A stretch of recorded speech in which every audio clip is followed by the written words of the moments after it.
Because Paulie was so formidable in Season 3 of Reacher, it's reasonable to assume that the villain of Season 4 will face a formidable obstacle.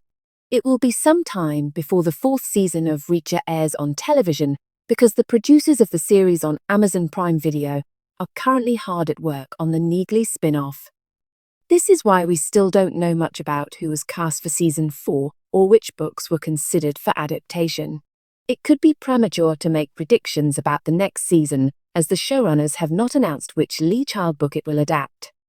The show's steady critical praise across all 3 seasons suggests that Season 4 will continue the trend. But after watching the build-up and resolution of the showdown between Paulie and Reacher in the last moments of Reacher Season 3, it appears probable that Season 4 will have at least one big villain problem. An exciting hook was a driving force in the first season of Reacher. When pitted against Reacher in a one-on-one confrontation, the game's primary antagonists were completely outclassed. Season 2's Langston was also a respectable antagonist, but in the end, the character played by Alan Ritchson was too strong for him. Given Jack Reacher's invincibility and overwhelming power from the start, fans were hoping that Season 3 would face the same opponent as Seasons 1 and 2 before introducing Paulie and adopting Lee Child's Persuader.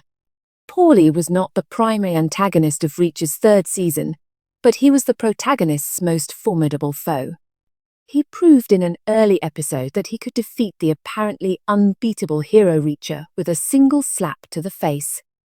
Even in the last confrontation, Paulie came dangerously close to hanging Reacher.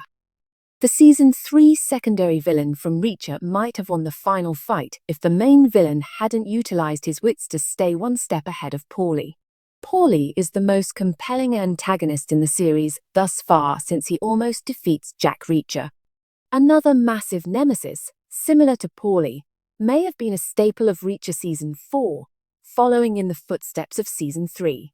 But then Season 4 would seem too much like Season 3.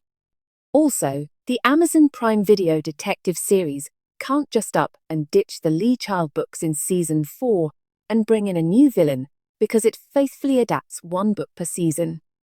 This makes one wonder if, following Paulie's captivating performance in Season 3, the villain in Season 4 of Reacher will be able to hold viewers' attention. Season 3 added Reacher's vulnerability.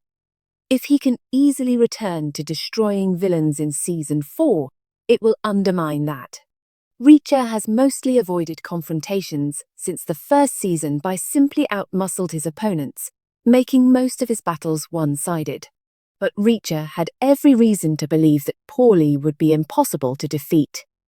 Not only was Paulie towering above him, but he also moved shockingly quickly for someone of his stature. For once, this made Reacher utilize his head rather than his fists in his last confrontation with Paulie. Season 3 added Reacher's vulnerability. If he can easily return to destroying villains in Season 4, it will undermine that.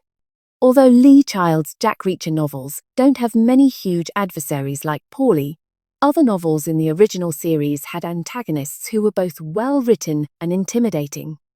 Take Gone Tomorrow as an example. The story's antagonists are dreadful and commit unspeakably horrible acts. Another superb antagonist, Victor Truman, Hook Hobie of Lee Child's Tripwire, is described in such a manner that the reader feels his terrifying presence, even if he is not as large as Paulie. Reacher Season 4 has the potential to adapt other works with memorable antagonists, such as The Hard Way, Make Me, and Nothing to Lose.